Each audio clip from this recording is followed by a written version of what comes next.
এই যে নাও, এবার বলো কেমন হয়েছে। ম্যাম আমি আর কি বলবো, দেখেই বোঝা যাচ্ছে যে কতটা ভালো হয়েছে। খেয়ে বলো কেমন হয়েছে। ম্যাম আপনি সবসময় কি মিষ্টি করে কথা বলেন। আচ্ছা আমি আপনি যেভাবে বলেন সেভাবে বলার চেষ্টা করি। দুর্দান্ত লাগছে। জেনি, তুমি কি পর হও নাকি আমার? এই উৎসবের সময় আমার মনে হয় কাছের মানুষদের নিজের সাথে রাখতে হয়।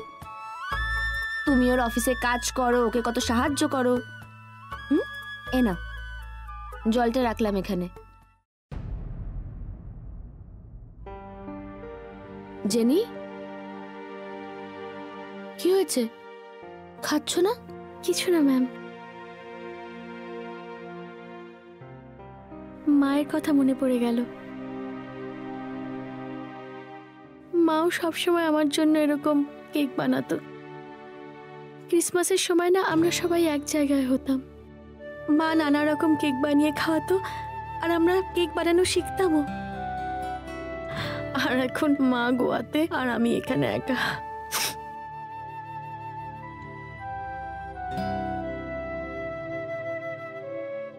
মায়ের কথা খুব মনে পড়ছে, তাই না?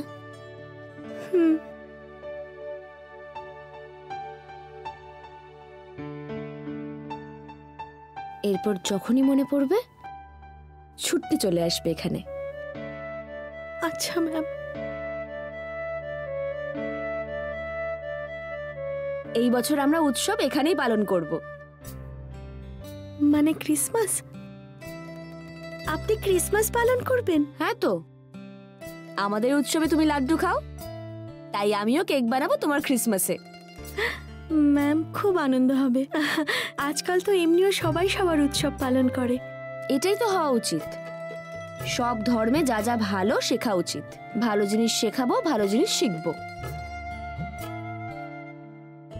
খারাপ কাজের থেকে ভালো কাজ করাই ভালো।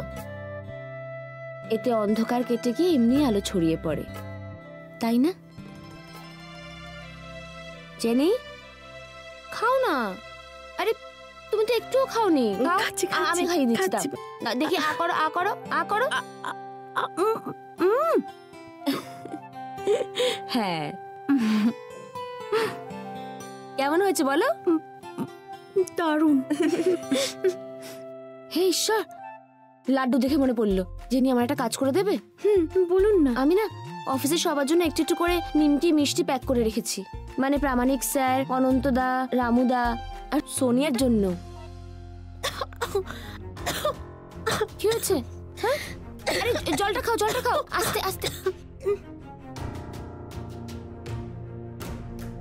সোনিয়ার জন্য না, আমি জানি ওর ব্যাপারে একটু সমস্যা আছে, কিন্তু কি করা যাবে, ওর মা বাবা কেউ নেই, একাই থাকে মেয়েটা। যদি একটু নিমকি মিষ্টি এগুলো পায় তাহলে খুশি হয়ে যাবে, তাই না? দাঁড়াও, আমি নিয়ে আসছি।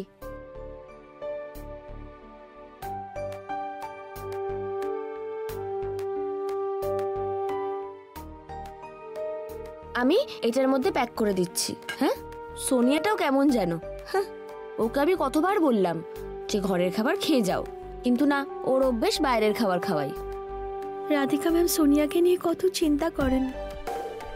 নিজের হাতে মিষ্টি বানিয়ে দীপাবলির শুভেচ্ছা পাঠাচ্ছেন, কিন্তু সোনিয়া ওনার সংসারে আগুন লাগাতে চায়। ম্যাম একটু বেশি সরল। এত সরল হওয়া উচিত নয়। যখন উনি স্যার আর সোনিয়ার সম্পর্কে জানতে পারবেন, কি হবে ওনার? ও গড, ওনাকে রক্ষা করুন। কি স্ট্যাটাস দি?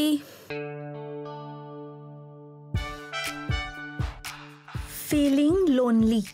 হ্যাঁ, এটা ঠিক হবে। মানে এটা দেখে রঘুর মনে হবে যে আমার মন খারাপ, আর ওকে যেটা করতে বলেছি ও সেটা করবে।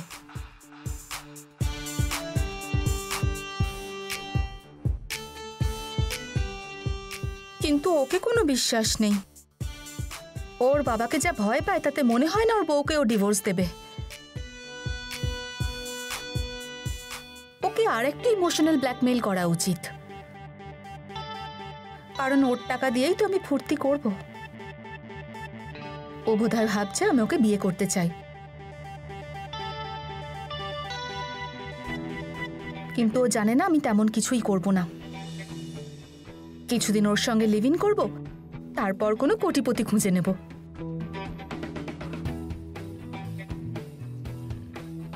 মাঝে মাঝে খুব ইচ্ছে করে আমার মনের কথাগুলো কারোর সাথে শেয়ার করি।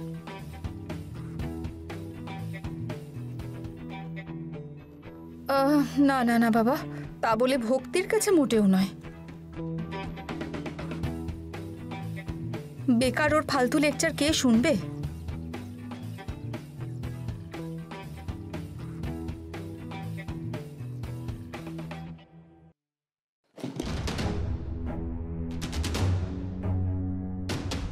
এসে গেছো তুমি? দাঁড়া, জল নিয়ে আসছি। এই নাও।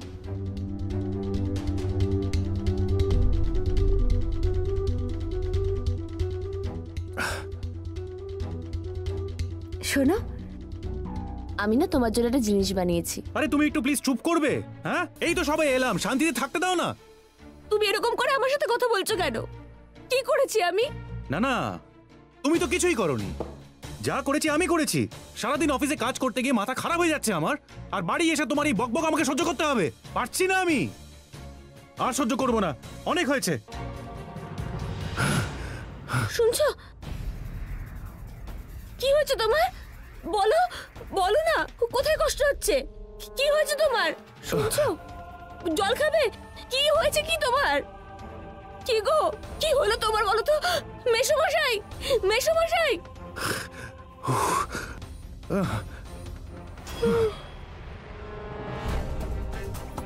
মেসোমশাই, মেসোমশাই!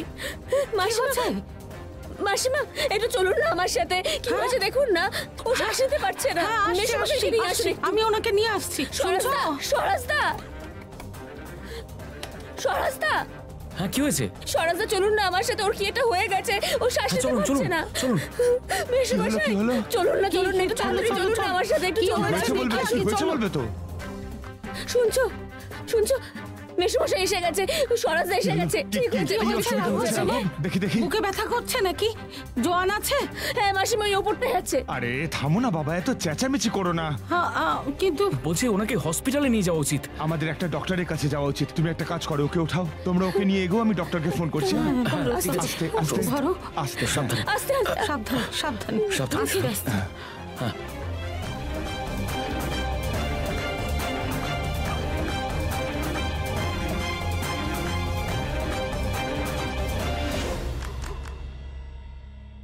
ডাক্তারবাবু, সব ঠিক আছে তো? না মানে চিন্তা করার মতন কিছু নেই তো? রাধিকা, একটু শান্ত হও। আগে ঠিক করে চেক আপটা হতে দাও।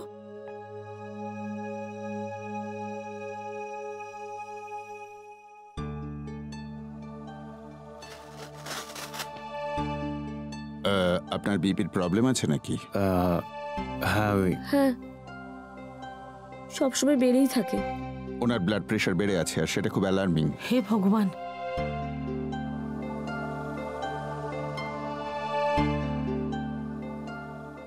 সেই জন্যই আপনি এত ঘেমে যাচ্ছেন, আর আপনার মাথাটা ঘুরে গিয়েছিল। আপনি কি কিছু নিয়ে দুশ্চিন্তা করছেন?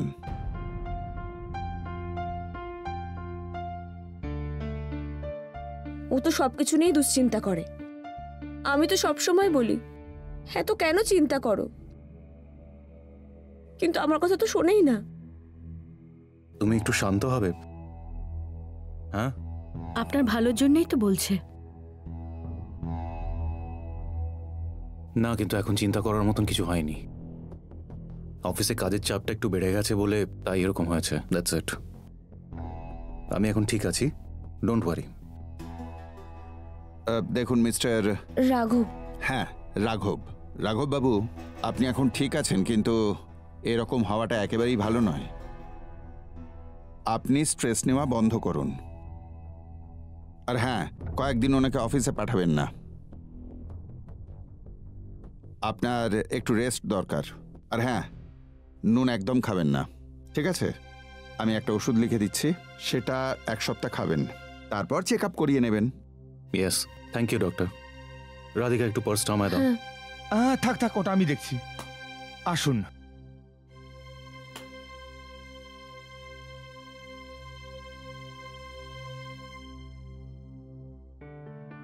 আমি তোমাকে সবসময় বলি তো যে এত কাজ করো না, এত স্ট্রেস নিও না। শুনলে তো, সবসময় শুধু কাজ কাজ কাজ আর কাজ। কিন্তু তোমার তো কোনো প্রয়োজনই নেই আমার কথা শোনার। যাবে না। শরীরের এই অবস্থা নিয়ে তোমাকে আমি কিছুতেই অফিসে পাঠাবো না। রাধিকা, তুমি একটু শান্ত হও। ওনার এখন শরীরটা ভালো নেই। জানি তো, এই জন্যই তো আমার চিন্তা হচ্ছে। এই বয়সে এরকম হওয়া ঠিক কখনো না তো। আমার এখন মাথায় শুধু খারাপ চিন্তা আসছে। সবসময় বলো না যে ঠিক আছো, এখন কি হলো দেখো। শোনো রাধিকা, হ্যাঁ, কয়েকদিন না ওকে হালকা খাবার দিও। তোমার মেসমশাইকে আমি যেমন দিই, ডালিয়া, ওটস, এইরকম সব। হ্যাঁ, আরে মাসিমা, ও এই ধরনের খাবারই খায়, ওটস, ডালিয়া, এইসব। খাবারের জন্য না, কাজের জন্য এটা হয়েছে। কে জানে কি জন্য হয়েছে।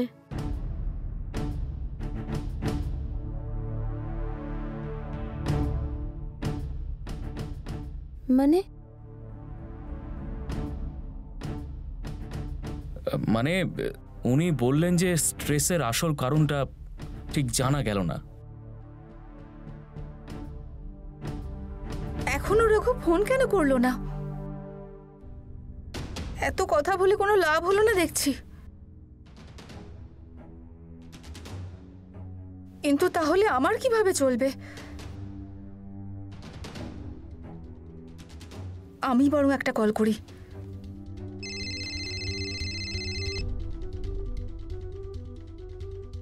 শুনছো, ফোনটা এখন বন্ধ করো না, নাহলে বিশ্রাম করবে কি করে।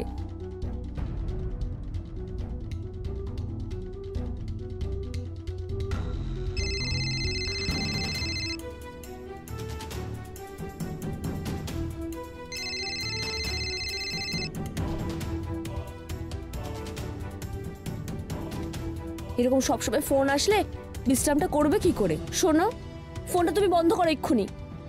তুমি একটু শান্ত হবে এবার। হ্যাঁ রাঘব, রাঘব, রাধিকা যেটা বলছে সেটা ঠিক। আরে এভাবে বারবার ফোন ধরলে বিশ্রাম নেবে কি করে বলো তো দেখি? সেটাই তো, আমি বিশ্রামটা ঠিক নেব কি করে?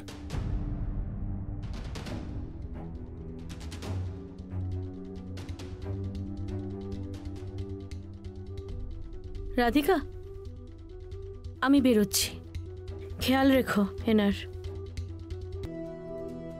কিছু দরকার হলে বলো কিন্তু। হ্যাঁ, আসি। আচ্ছা শোনো, রাত বিরাতে কখনো কোনো দরকার পড়লে আমাদের ডেকো, চলে আসবো আমরা। হ্যাঁ চলো, চিন্তা করো না। হ্যাঁ মাসিমা।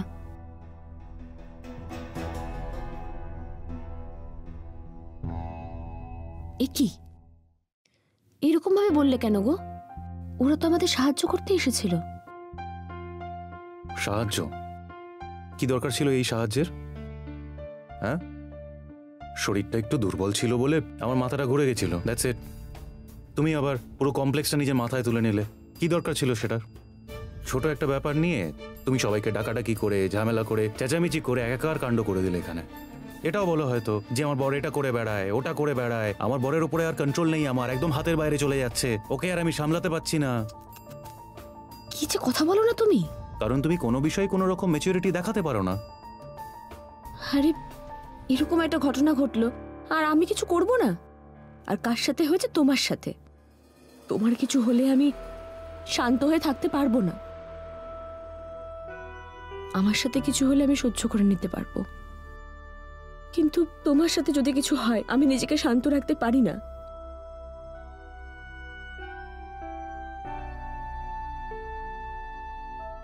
কি করব? তোমাকে যে আমি বড্ড ভালোবাসি।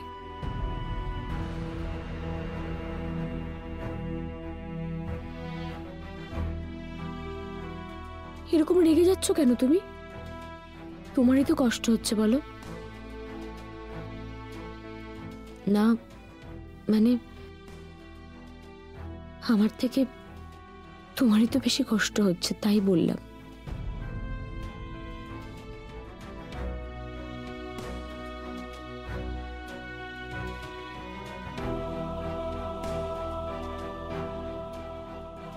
ঠিক আছে, তুমি বিশ্রাম নাও, আমি যাই।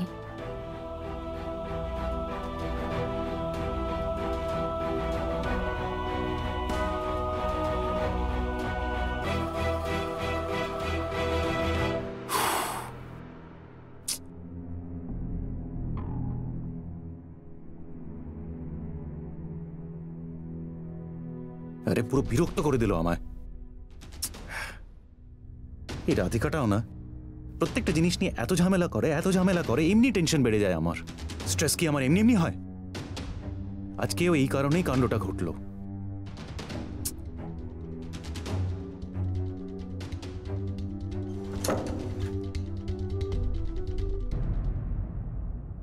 না, এইসব কিছু থামানোর এখন একটাই উপায় আছে, রাধিকাকে ডিভোর্স দিতে হবে।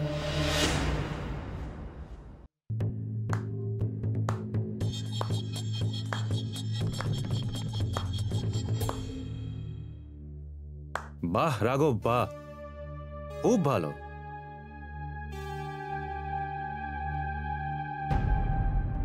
তুমি তুমি আবার কে? আরে ভাই, তুই আমায় ভুলেই গেলি? হ্যাঁ, আরে এই জন্যই তো তোর জীবনে এতগুলো প্রবলেম চলছে।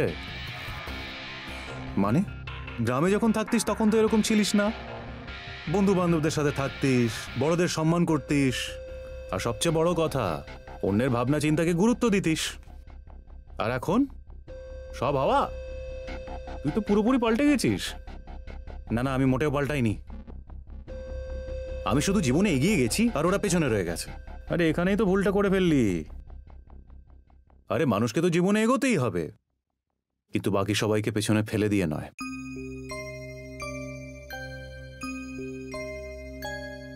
নিজের আপনজনদের সঙ্গে নিয়ে এগোতে হয়। নিজের বন্ধু বান্ধব, পরিবার, এদের সবাইকে নিয়ে যে এগোতে পারে সেই আসল মানুষ হয়।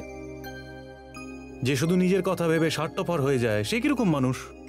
এই শোনো, মানুষকে কিন্তু সময়ের সাথে পাল্টাতে হয়। তা বলে কি যে মানুষ তোকে ভালোবাসে তাকে তুই ভুলে যাবি? আরে রাধিকা তোর জন্য কত কি না করেছে রে। আর তুই আমায় এটা বল, তুই বিয়ের আগে ওকে ভালোবাসতিস কিনা? হ্যাঁ, ভালোবাসতাম, তখন আমি ওকে ভালোবাসতাম, কিন্তু এখন ওর প্রতি আমার কোনো ফিলিংস নেই। কেন কেন ফিলিংস নেই তোর? হ্যাঁ, আরে 10 বছর ধরে তোর সাথে ভালো করে সংসার করছে, সুখে দুঃখে সঙ্গ দিচ্ছে তোকে, তোর সন্তানের মাও, তুই যা বলিস তাই করে ও। আর এখন তুই বলছিস তোর ওর প্রতি কোনো ভালোবাসা নেই? না, ওর প্রতি কোনো ভালোবাসা নেই। আমিও তো করেছি ওর জন্য অনেক কিছু, দিন রাত এক করে খেটে খুটে আমি রোজগার করেছি ওর জন্য। একজন স্বামী হিসেবে ওর প্রতি সব কর্তব্য পালন করেছি। আরে এই পৃথিবীতে টাকা পয়সা যদি সবকিছু হতো তাহলে মানুষ সংসার না করে হোটেলে গিয়ে থাকতো। 4টে দেওয়াল বসিয়ে দিলেই একটা বাড়ি তৈরি হয়ে যায় না রে। 4 জনের মনকেও এক জায়গায় আনতে হয়। একটা সংসারে টাকা পয়সার চেয়ে বেশি ভালোবাসা গুরুত্বপূর্ণ। হ্যাঁ, কিন্তু ওকে ভালোবাসার মতন কোনো কাজই তো করে না ও সংসার সামলাতে গিয়ে এতই ব্যস্ত হয়ে পড়েছে যে পুরনো রাধিকাকে আমি আর খুঁজেই পাই না, যেন ও হারিয়ে গেছে কোথাও। এত বছর ধরে আমি নিজেকে পাল্টেছি, নিজেকে গ্রুম করেছি, কিন্তু ও ওরকমই রয়ে গেল, সাদা মাটা বউ। আরে কিন্তু কার জন্য? তোরই জন্য তো। আরে কিন্তু আমি তো ওকে করতে বলিনি এসব, তাই না? এরকম ডাউন মার্কেট থাকতে আমি অ্যাটলিস্ট ওকে বলিনি। ডাউন মার্কেট মানে কি বলতে চাস? হ্যাঁ, রাধিকা মডার্ন জামা কাপড় পরে না, তোর সোসাইটিতে বাকি মহিলাদের মতন ফরফর করে ইংলিশ বলে না, পার্টি করতে যায় না, মদ খায় না, তুই কি এটাকেই বলিস ডাউন মার্কেট? শোনো, আমার কোনো কৈফিয়ত চাই না। সময়ের সাথে ওকে পাল্টাতে হতো আর সে পাল্টায়নি, এখন আর আমি ওকে পছন্দ করি না। আরে তুই তখন থেকে উল্টো গান গাইছিস কেন? হ্যাঁ, আরে বউয়ের কাজ বাইরে গিয়ে দেখনদারি করা নয় রে, বউ তো বাড়ির অলংকার হয়। আর তুই আমায় বল, তুই ডিভোর্স দিলে লোকেরা কি বলবে? হ্যাঁ, কি ভাববে সবাই? তোর অফিসের লোক, তোর মা বাবা, আত্মীয় স্বজন, তোর বন্ধু বান্ধব, কি বলবে তারা? আর আকাশের কি হবে সেটা ভেবে দেখেছিস?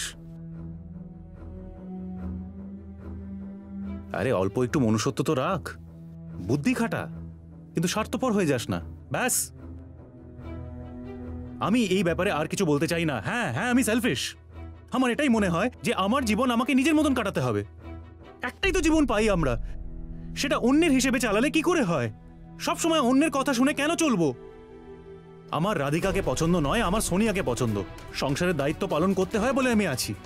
আমি রাধিকার সাথে আর থাকতে চাই না, আমি সোনিয়ার সাথেই থাকবো। আমি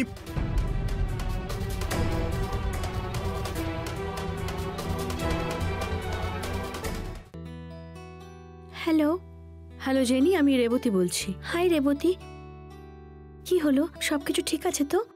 না, কিছু ঠিক নেই। মানে? জেনি, এখানে পরিস্থিতি আরো খারাপ হয়ে গেছে। রাঘব উকিলের সঙ্গে পরামর্শ করতে গেছিল রাধিকাকে ডিভোর্স দেবে বলে। কি কি বলছো তুমি? হ্যাঁ, ওর মাথায় জেদ চেপে গেছে। ডিভোর্স দেওয়ার জন্য ও যা খুশি করতে পারে, এমনকি রাধিকার চরিত্র তুলেও কথা বলতে পারে। ও গড, এসব আপনাকে কে বলল? মানে আপনি কোথা থেকে জানতে পারলেন? মিস্টার দত্ত, উনি নিজের কানে উকিল আর রাঘবের মধ্যে আলোচনা শুনে ফেলেছেন। আমার মনে হয় আর দেরি করা ঠিক নয়। আমাদের এবার একটা সমাধানের পথ বের করতেই হবে। হ্যাঁ হ্যাঁ, আপনি একদম ঠিক বলেছেন। আমি আছি আপনার সাথে। আপনি বলুন আমাকে কি করতে হবে, আমি সেটা করব। ঠিক আছে, আমরা কাল দেখা করি। আমি মিস্টার দত্তকেও বলছি চলে আসতে। ডান, বাই বাই।